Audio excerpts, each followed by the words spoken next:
Bonjour à toutes et à tous. Avant de commencer, n'oubliez pas de liker cette vidéo, de vous abonner à la chaîne et de laisser un commentaire pour nous dire d'où vous regardez. En écoutant cette histoire, vous pratiquerez votre français tout en découvrant comment trouver votre passion et donner un sens à votre vie. Installez-vous confortablement et laissez-vous porter par ce récit. Clara avait 30 ans lorsqu'elle commença à se poser de grandes questions. Chaque matin, elle se réveillait dans un appartement gris, partait au bureau pour un travail routinier, puis rentrait le soir, épuisée, sans aucune énergie pour ses loisirs. Elle se demanda souvent, est-ce vraiment tout ce que la vie m'offre? Les journées se succédaient sans objectif précis, et elle sentait un vide grandir en elle. Un dimanche matin, en buvant son café, Clara lut une citation. La passion est le moteur qui transforme la routine en aventure.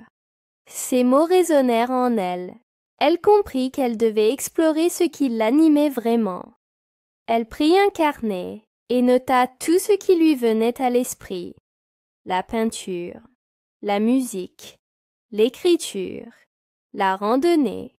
Rien n'était trop petit ou trop grand pour cette liste. Chaque soir, elle revenait à ce carnet. Elle surlignait les activités qui faisaient naître en elle un sourire spontané. Elle remarqua que la randonnée et l'écriture revenaient souvent. Au lieu de les écarter parce qu'elles semblaient trop ambitieuses, elle décida de leur donner une chance. Elle savait qu'il faudrait du temps pour se sentir à l'aise, mais elle était prête à faire le premier pas. Le week-end suivant, Clara enfila ses chaussures de marche et partit pour une petite balade en forêt.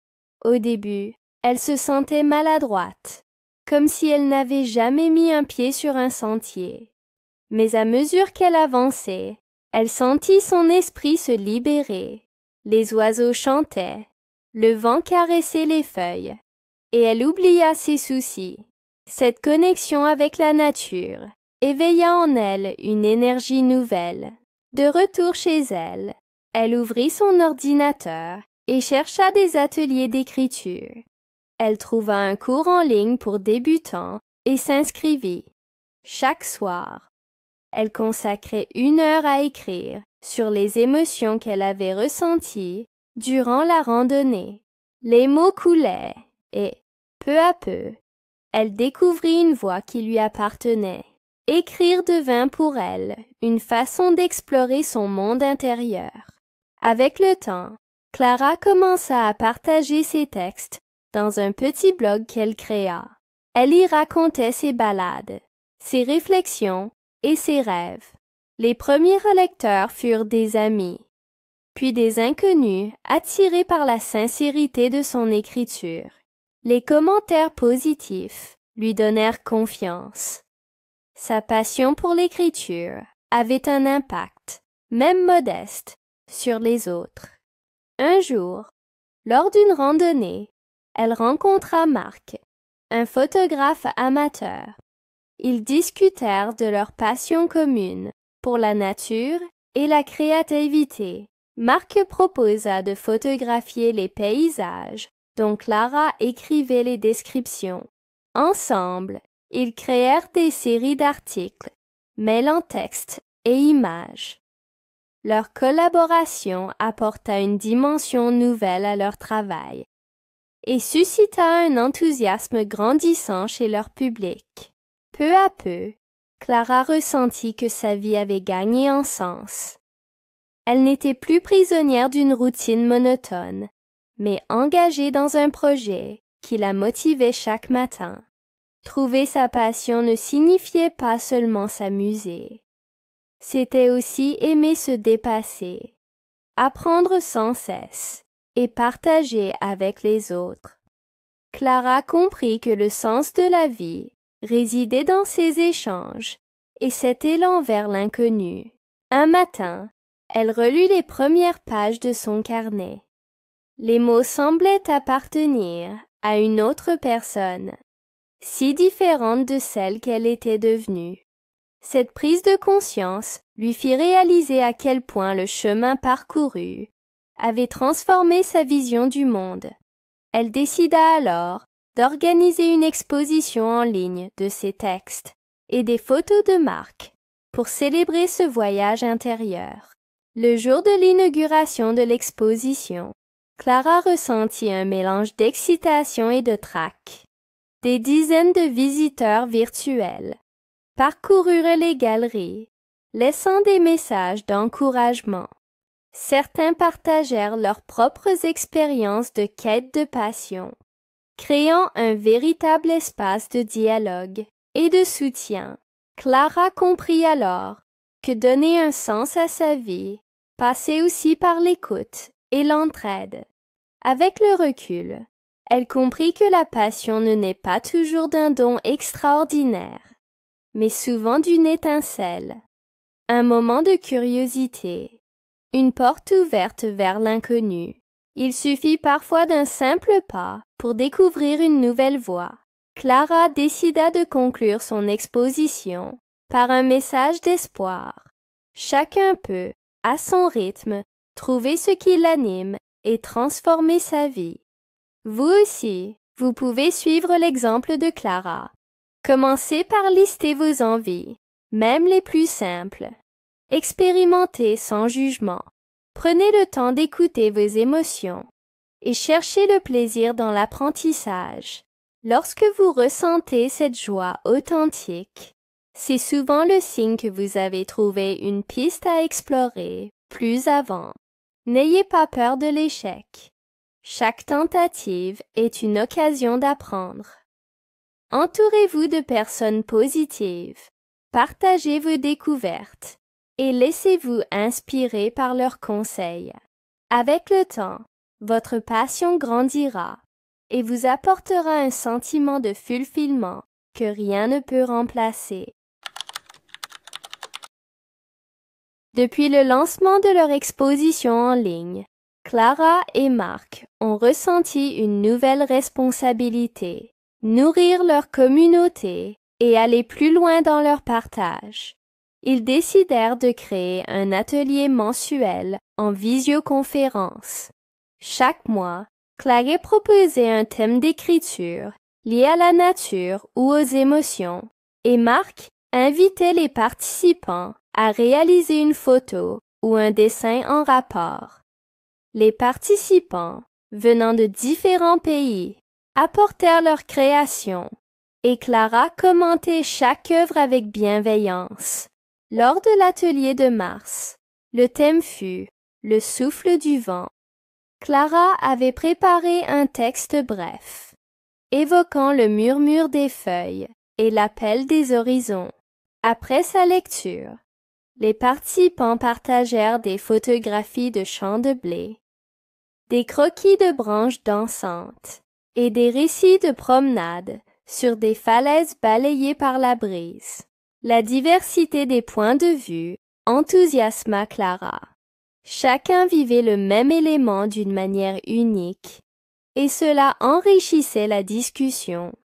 Un mois plus tard, Clara ressentit un léger épuisement créatif.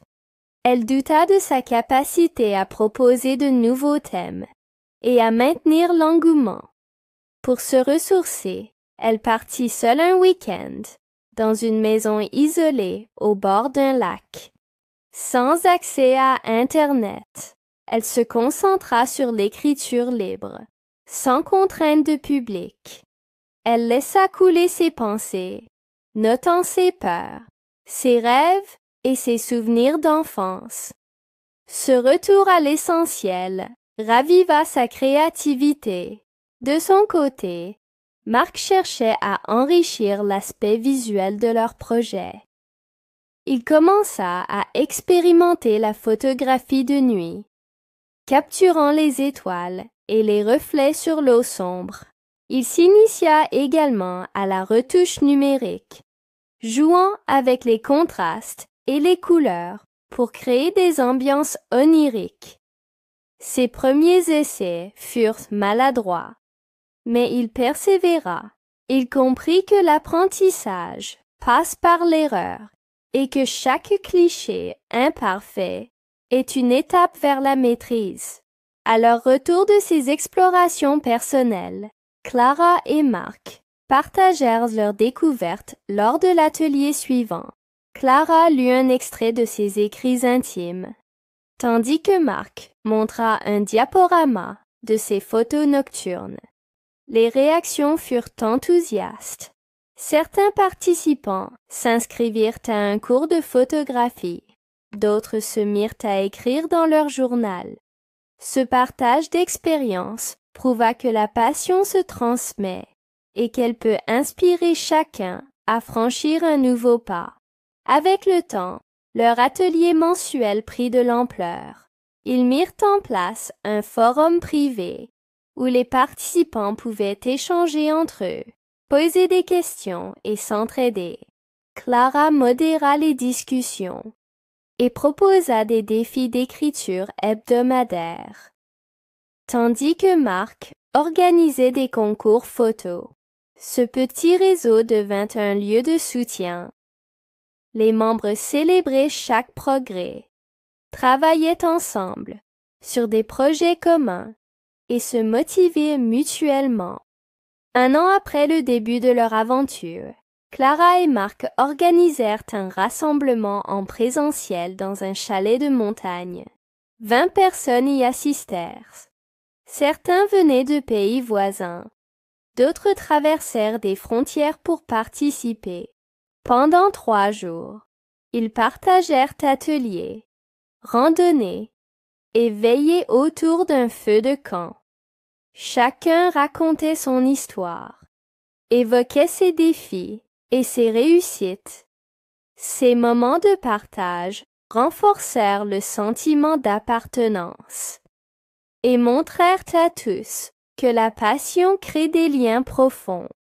Suite à ce rassemblement, plusieurs participants proposèrent de créer une anthologie collective, un livre réunissant textes et images de chacun. Clara et Marc acceptèrent avec enthousiasme. Ils sollicitèrent des éditeurs, présentèrent leur projet et négocièrent un contrat.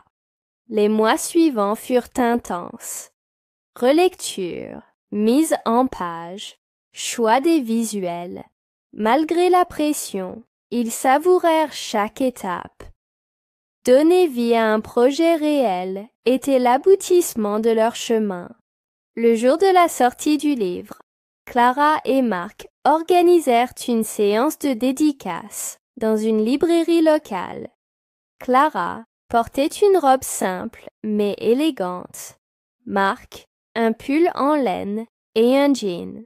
Ils dédicaçaient chaque exemplaire en échange d'un sourire et d'un mot personnel. Des lecteurs leur racontaient comment leur vie avait changé. Certains avaient découvert une nouvelle passion. D'autres avaient repris confiance. Ce succès humain réconforta Clara. Elle comprit que sa passion donnait réellement un sens à la vie des autres. Aujourd'hui, Clara et Marc continuent d'explorer de nouvelles pistes. Ateliers en plein air, podcasts, collaboration avec des artistes et des écrivains. Ils restent fidèles à leur mission, inspirer chacun à trouver sa propre passion et à partager ses découvertes. Leur histoire montre qu'il n'y a pas de voie unique vers le bonheur, mais que la curiosité, la persévérance et la solidarité ouvrent des portes insoupçonnées. Merci d'avoir suivi cette histoire. J'espère qu'elle vous inspirera à trouver votre propre passion et à donner un sens plus profond à votre vie. Si ce récit vous a plu, n'oubliez pas de liker, de vous abonner et de commenter d'où vous regardez. À très bientôt pour une nouvelle histoire en français.